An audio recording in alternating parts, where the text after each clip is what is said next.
राधे राधे, जय श्री कृष्णा। आप सभी के ऊपर देवों के देव महादेव और माता पार्वती जी का आशीर्वाद हमेशा बना रहे। आइए एक बार आप भी मेरे साथ भगवान महादेव के नाम का जयकारा लगाइए। जय हो महादेव भगवान की जय, जय हो माता पार्वती जी की जय। आज हम सावन अधिक मास की सोमवार की व्रत की प्रमुख कहानियाँ सुनेंगे। साथ ही इस अध्याय में हम पुरुषोत्तम मास की कहानी भी सुनेंगे। इससे आपको सावन सोमवार का संपूर्ण फल प्राप्त होगा। आइए अब हम सावन मास के अधिक सोमवार की प्रमुख कहानियाँ सुनते हैं। एक बार एक गांव में एक ब्राह्मण पति पत्नी रहते थे। उसी गांव में एक महाजन परिवार भी था। महाजन पति पत्नी के 4 पुत्र थे। ब्राह्मण पति पत्नी के जब लड़का हुआ तो उन्होंने अपने जीवन भर की कमाई महाजन के पास रखवा दी। ब्राह्मण पति पत्नी महाजन से बोले कि सेठ जी, हमारा रुपया व गहना आप रख लीजिए। जब हमारा बेटा 20 साल का हो जाएगा तो हम ले लेंगे। ये पैसा हमने बहुत मेहनत से कमाया है। तो महाजन बोला कि हाँ, क्यों नहीं, तुम्हारा रुपया है, जब चाहो ले लेना। रुपये व गहने की ब्राह्मण पति पत्नी ने कोई लिखा पढ़ी नहीं करवाई। उन्होंने सिर्फ महाजन का विश्वास किया और रुपयों और गहने की थैली दे दी। इस तरह कई बरस बीत गए। तब एक दिन ब्राह्मण का बेटा 20 साल का हो गया। तो ब्राह्मणी ने कहा कि हे स्वामी, अब हमारा बेटा विवाह लायक हो गया है, हमें इसका विवाह किसी सुसंस्कृत लड़की से कर देना चाहिए। तब ब्राह्मण बोला कि भगवान, हमारे पास तो इतने रुपया पैसा ही नहीं है, हम विवाह के लिए धन कहाँ से लाएंगे। तो ब्राह्मणी अपने पति से बोली कि हे स्वामी, आप तो भूल ही गए हो, हमने अपना रुपया और गहना महाजन के पास सुरक्षित रखा था। आप याद करिए, जब हमारे पुत्र हुआ था तो हमने अपना रुपया और गहना महाजन को यह कह कर दिया था कि जब हमारा पुत्र 20 साल का हो जाएगा तो हम ले लेंगे। अब समय आ गया है, आप महाजन से अपना रुपया और गहना ले आओ, हम धूमधाम से अपने पुत्र का विवाह करेंगे। तब ब्राह्मण ने कहा कि अरे भगवान, तूने तो सही समय पर याद दिलाया, मैं तो भूल ही गया था, मैं आज ही महाजन के पास जाता हूँ। इस तरह ब्राह्मण महाजन के पास उसी समय गया। महाजन ब्राह्मण को देखते ही पूछने लगा कि अरे ओ ब्राह्मण, मेरे घर किस कारण आना हुआ। तब ब्राह्मण बोला कि सेठ जी, बरसों पहले मैंने अपना रुपया और गहना आपके पास सुरक्षित रखवाया था, यह कहकर कि जब मेरा पुत्र बड़ा होगा तो मैं अपना रुपया और गहना ले लूँगा।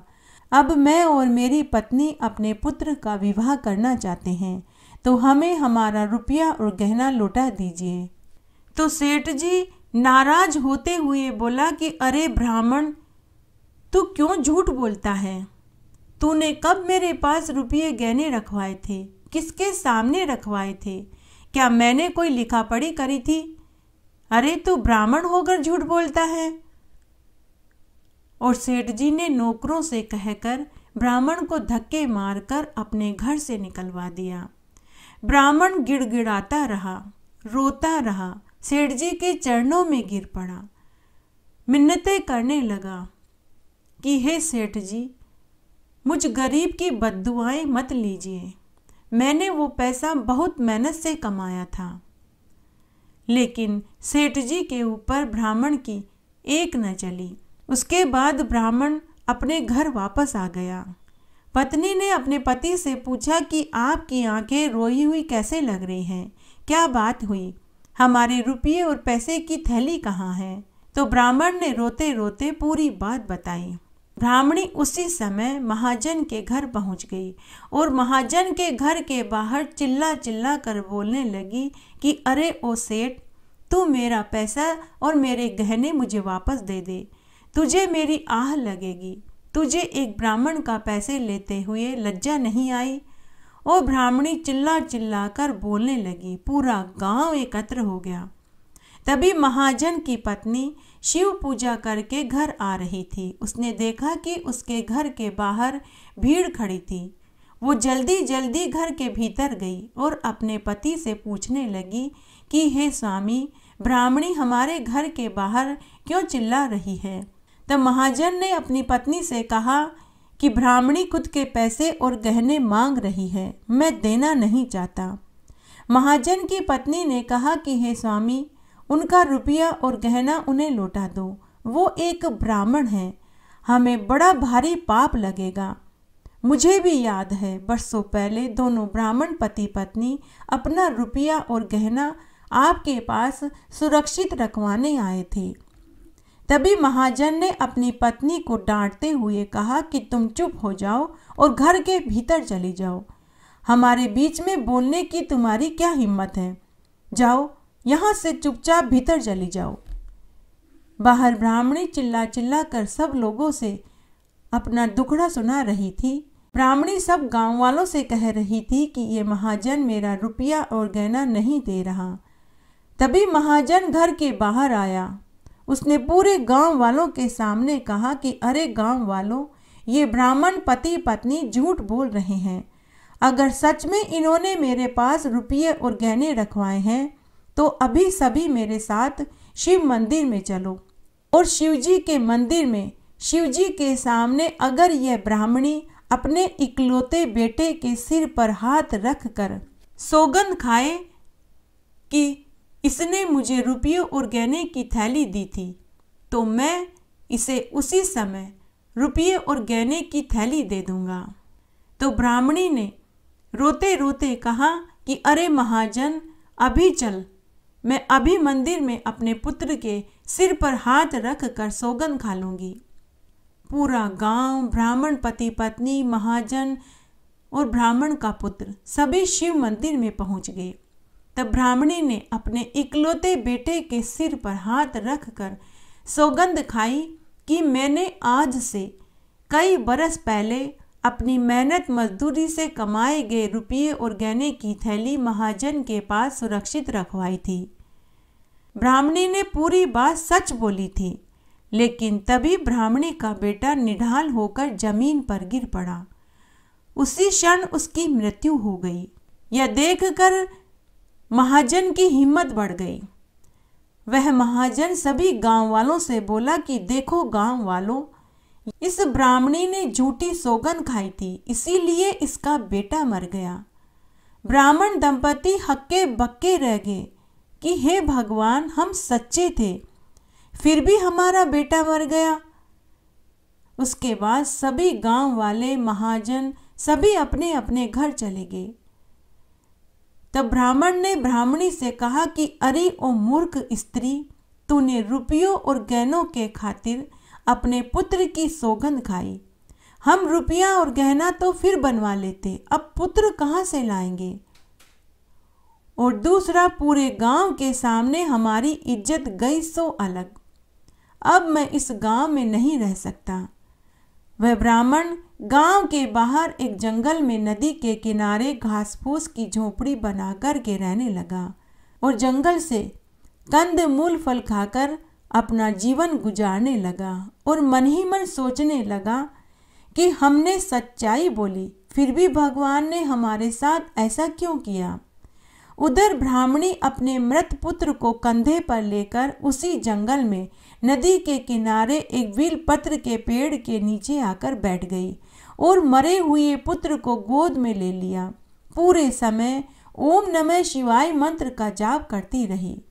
ब्राह्मणी ने कठोर तप प्रारंभ कर दिया। बिना अन्न जल के मृत पुत्र को गोद में लेकर बैठी रही और जाप करती रही। जब गांव वाले ब्राह्मणी के पुत्र का अंतिम संस्कार करने के लिए उसके पास आए तो ब्राह्मणी ने अपने पुत्र का अंतिम संस्कार नहीं करने दिया। इस तरह ब्राह्मणी कई दिन तक वहीं इसी तरह बैठी रही, ओम नमः शिवाय का जाप करती रही। एक दिन भगवान शिव धरती पर भ्रमण करने जा रहे थे तो माता पार्वती ने कहा कि हे स्वामी, मैं भी आपके साथ भ्रमण पर चलूँगी। तब भगवान शिव ने कहा कि हे प्रिय, तुम धरती पर लोगों का झूठ, छल कपट, दुख देख नहीं पाओगी। तुम दुखी हो जाओगी। लेकिन माता पार्वती जी ने हट पकड़ ली। तब भगवान महादेव और माता पार्वती जी धरती पर वेश बदल कर आए और वे उसी जंगल में पहुंच गए। उस जंगल में वही ब्राह्मण घास फूस की झोपड़ी बना कर के रह रहा था। तब महादेव और पार्वती जी भ्रमण करते हुए ब्राह्मण और ब्राह्मणी के वेश में उस ब्राह्मण के पास पहुंच गए। तब माता पार्वती जी और महादेव जी ने, जो कि साधारण वेशभूषा में थे, वे ब्राह्मण से पूछने लगे कि हे वत्स, ये झोपड़ी किसकी है? और एक रात्रि झोपड़ी में विश्राम करने के लिए पूछने लगे। माता पार्वती जी ने ब्राह्मण से पूछा कि अरे ब्राह्मण, इस झोपड़ी में कौन रहता है? ब्राह्मण ने कहा कि हे माते, ये मेरी झोपड़ी है। तब माता पार्वती जी ने कहा कि क्या आज रात्रि को हमें इस झोपड़ी में शरण मिलेगी? तो ब्राह्मण ने कहा कि जरूर, मैं तो वैसे भी पूरे समय झोपड़ी के बाहर ही रहता हूँ, आप दोनों भीतर सो जाइए। तब महादेव और पार्वती जी ब्राह्मण की झोपड़ी में चले गए। थोड़ी देर के बाद माता पार्वती महादेव जी से बोली कि हे स्वामी, मुझे इस झोपड़ी में से सच्चाई की बू आ रही है। तब महादेव जी ने कहा कि हे प्रिय, तुम सही कह रही हो। तब माता गौरी ने कहा कि हमें पता करना चाहिए। दूसरे दिन माता गौरी और महादेव जी उसी जंगल में भ्रमण करते हुए उसी स्थान पर पहुँचे जहाँ ब्राह्मणी अपने मृत पुत्र को गोद में लेकर ओम नमः शिवाय का जाप कर रही थी।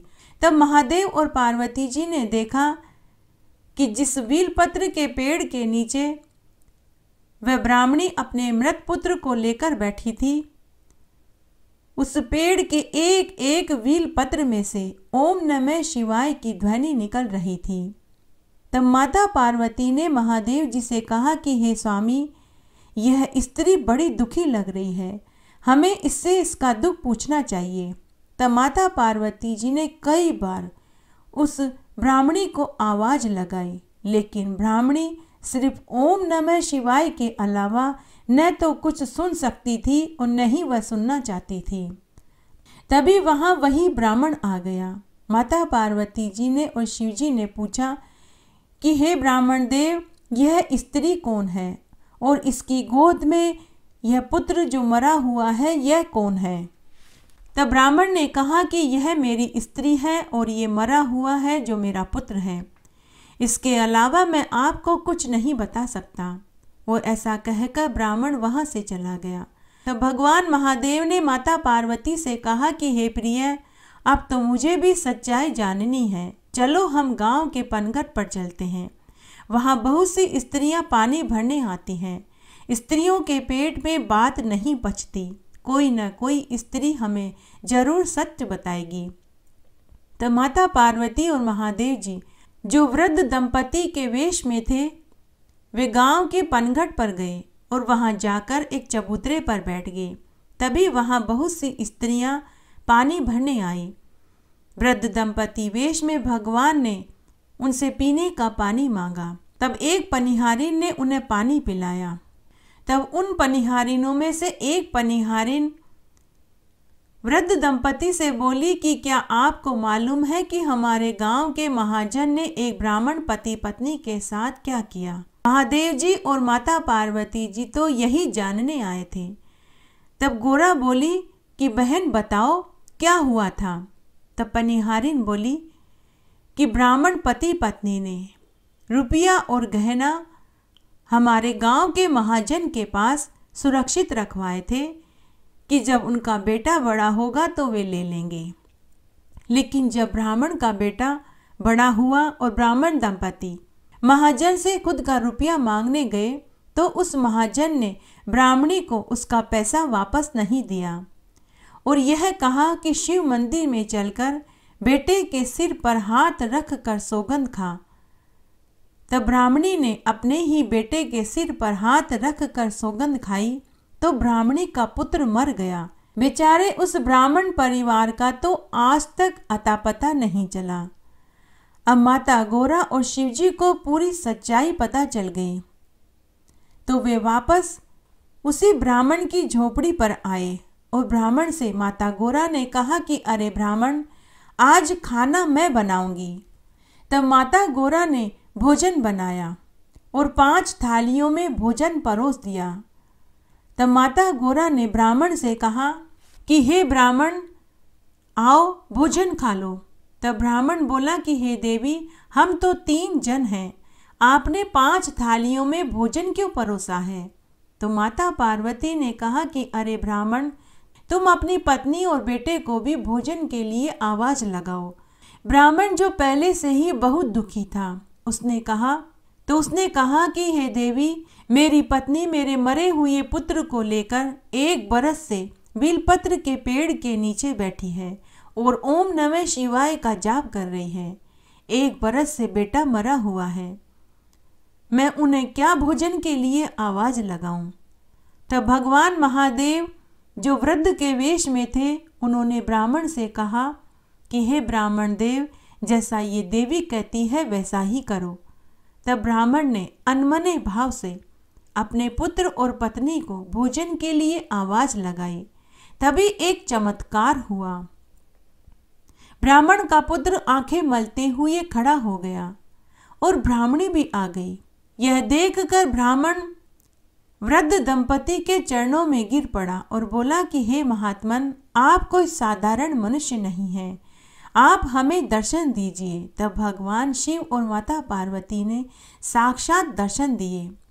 तब भगवान महादेव ने ब्राह्मण को धन दौलत और सुख समृद्धि का आशीर्वाद दिया। तभी वहां एक आलीशान हवेली नुमा मकान हो गया। ब्राह्मण अपनी पत्नी और बेटे के साथ वहां रहने लगे, लेकिन महादेव और पार्वती जी उसी झोपड़ी में रहने लगे और उन्होंने अपना रूप वापस वृद्ध दंपति का कर लिया, क्योंकि उन्हें महाजन को सबक सिखाना था। उधर महाजन ने अपनी पत्नी से कहा कि हे भगवान, पुत्रों को खाने पर बुलाओ। जब महाजन की पत्नी पुत्रों को खाने पर बुलाने के लिए आवाज लगाई तो वे नहीं आए। महाजन दंपति अपने बच्चों के कमरों में गए तो उन्होंने देखा कि उनके 4 पुत्र मरे हुए थे। तब महाजन को किसी ने कहा कि ब्राह्मणी का मृत पुत्र जीवित हो गया। वो लोग जंगल में एक आलीशान हवेली नुमा मकान में रह रहे हैं।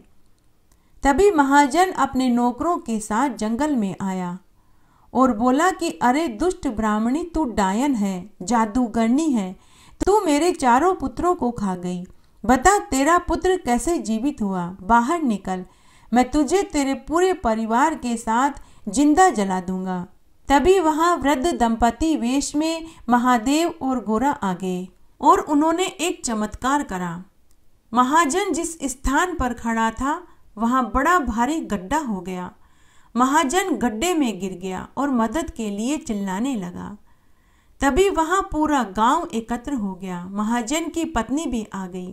तभी भगवान शिव और माता गौरा ने अपना साक्षात रूप प्रकट कर दिया।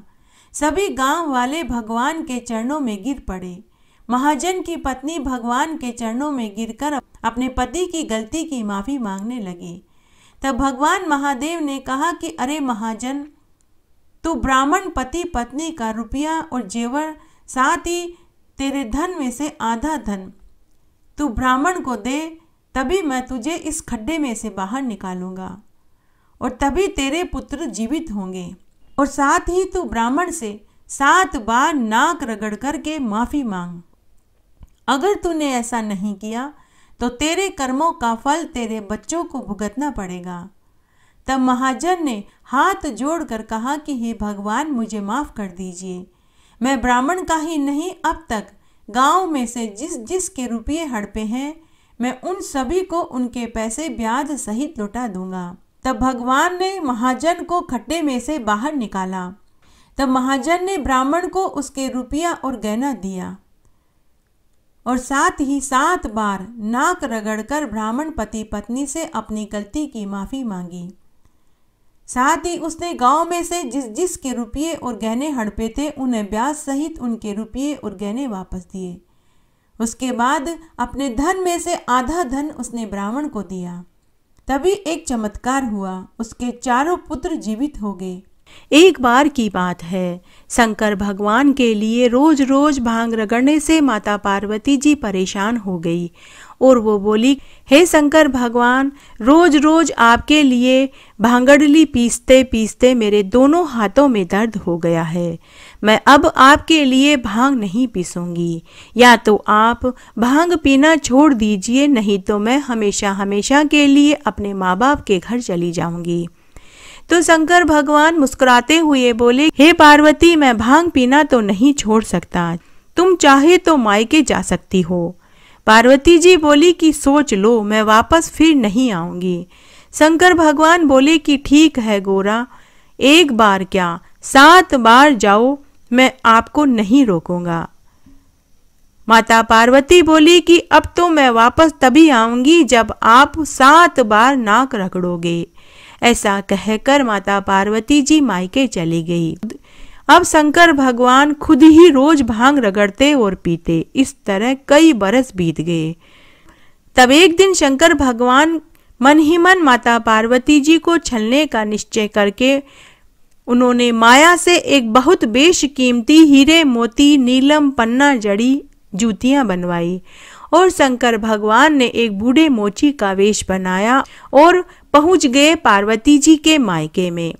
और राजा हिमाचल के महल के बाहर जोर जोर से आवाजें लगाने लगे कि जूतियां ले लो, जूतियां ले लो, बेशकीमती जूतियां ले लो। महल के ऊपर से पार्वती जी की दासी ने देखा कि कोई मोची जूती बेच रहा था। पार्वती जी की दासी ने देखा कि जूतियां बहुत सुंदर और महंगी लग रही थी। दासी ने मोची से पूछा कि अरे ओ मोची, जूतियां कितने की है?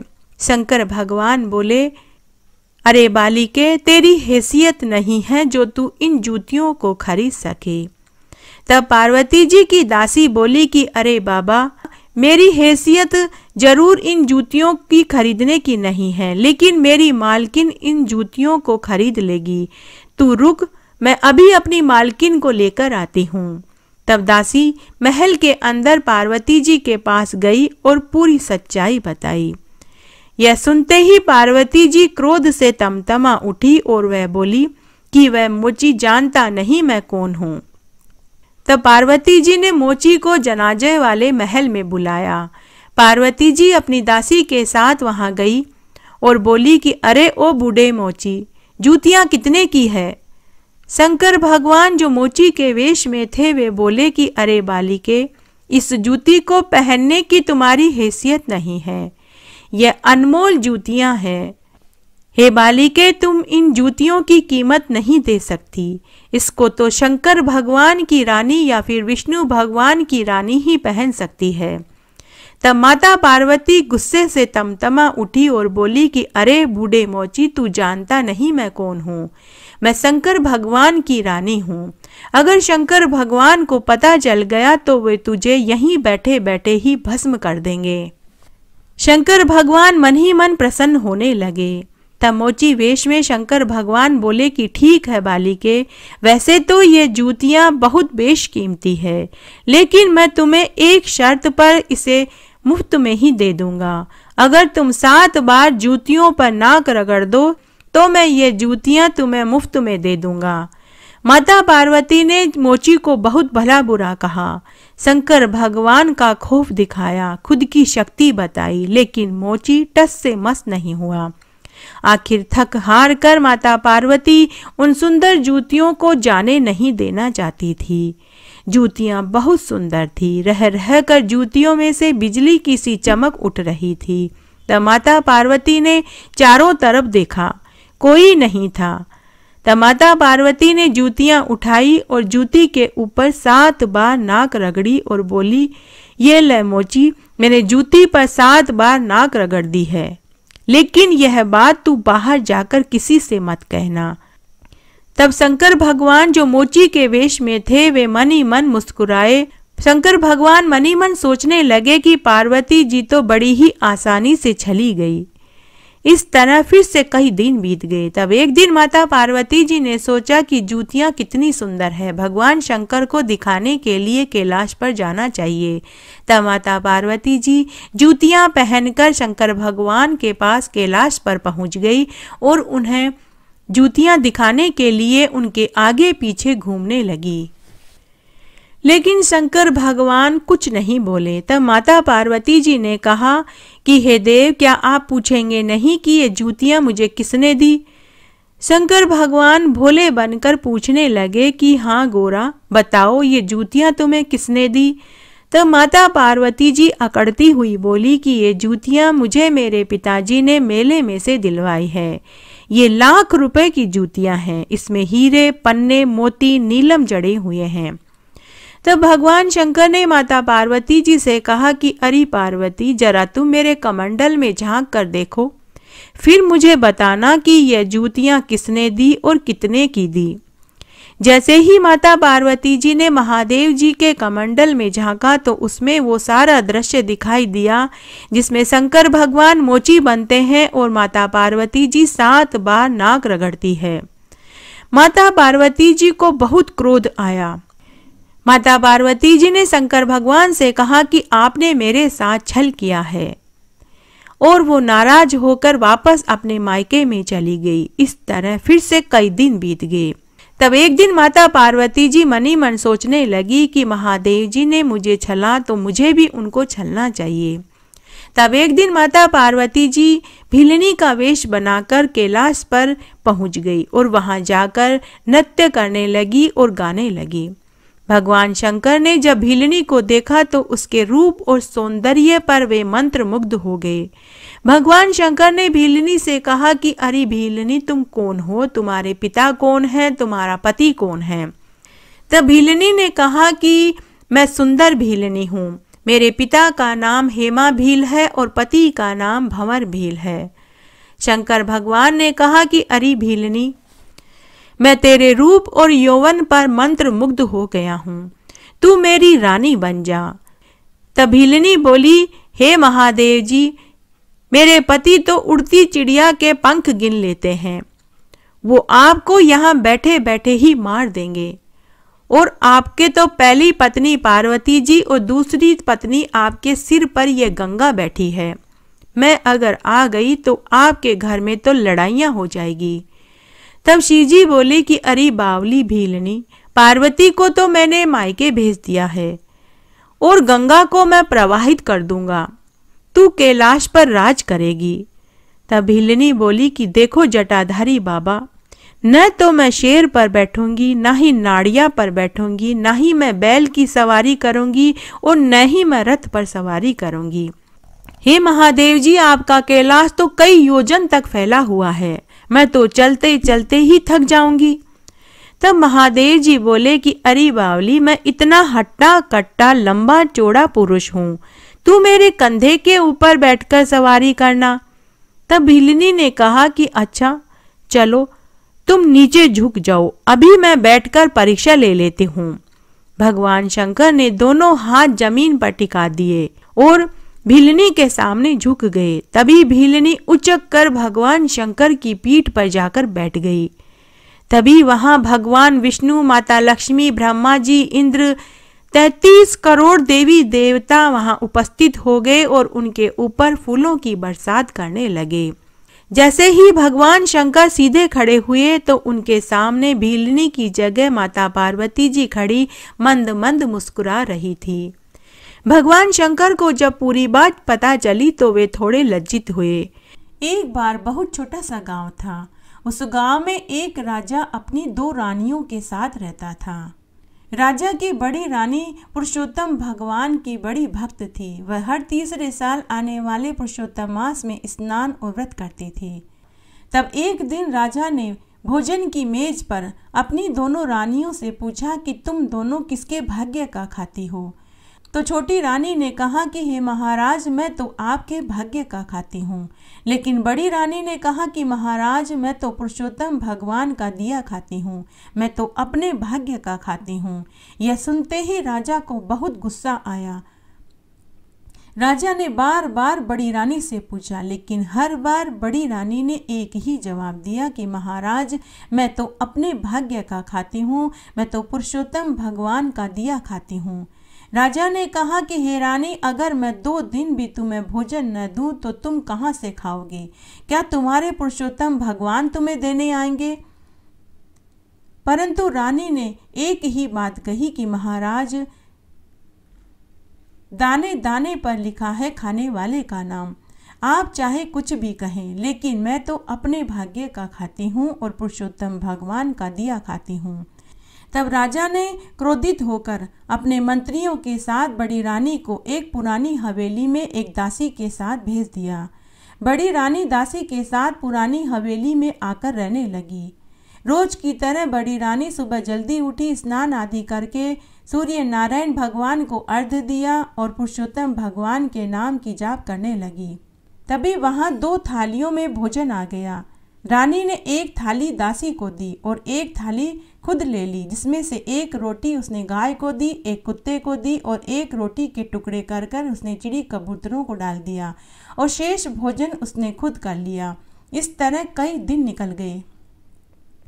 पुरुषोत्तम भगवान की कृपा से रोज सुबह शाम 2 थालियों में भोजन आने लगा। तब एक दिन राजा ने अपने मंत्री को कहा कि हे मंत्री जी, आप पुरानी हवेली में जाकर देख कर आइए कि बड़ी रानी और दासी मर गई या जीवित है।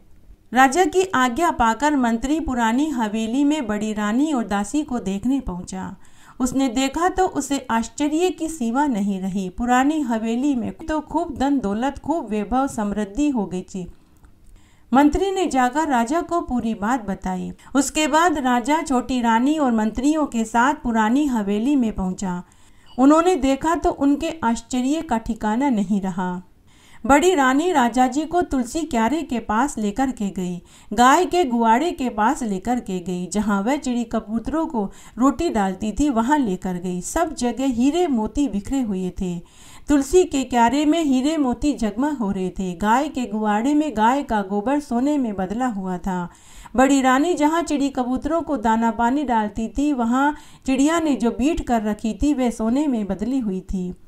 तब एक समझदार मंत्री ने राजा से कहा कि हे महाराज, यह सब कुछ बड़ी रानी के सत का प्रताप है। पुरुषोत्तम भगवान की जय हो। यह सब कुछ पुरुषोत्तम भगवान की कथा कहानियाँ और महात्म्य सुनने का प्रताप है। बड़ी रानी हर तीसरे साल में पुरुषोत्तम मास का स्नान और व्रत करती थी। यह सब उसी के फल का प्रताप है। यह सुनने के बाद राजा को और छोटी रानी को भी अपनी गलती का एहसास हुआ। तब राजा ने और छोटी रानी ने बड़ी रानी से अपनी गलती की माफ़ी मांगी। उसके बाद राजा बड़ी रानी को पुनः अपने महल में लेकर आ गया और उसे पूरा मान सम्मान दिया। जब तीसरे साल पुरुषोत्तम मास का महीना आया तो बड़ी रानी के साथ छोटी रानी और राजा ने भी पुरुषोत्तम मास का स्नान और व्रत किया, जिससे उन्हें सब सुख प्राप्त हुआ और इस जीवन के समस्त सुखों को भोग कर वे सब वैकुंठ को प्राप्त हुए। घटती हो तो पूरी हो तो परवान चढ़े, भूले बिसरे नाम तेरे भंडार में भरे। इस तरह आज हमने सावन अधिक मास की प्रमुख कहानियाँ सुनी। आशा करती हूँ यह आपको जरूर पसंद आएगी। मेरे साथ बने रहने के लिए आपका धन्यवाद। आगे आने वाली कथा कहानियों के लिए भी आप इसी तरह मेरे साथ बने रहें। धन्यवाद।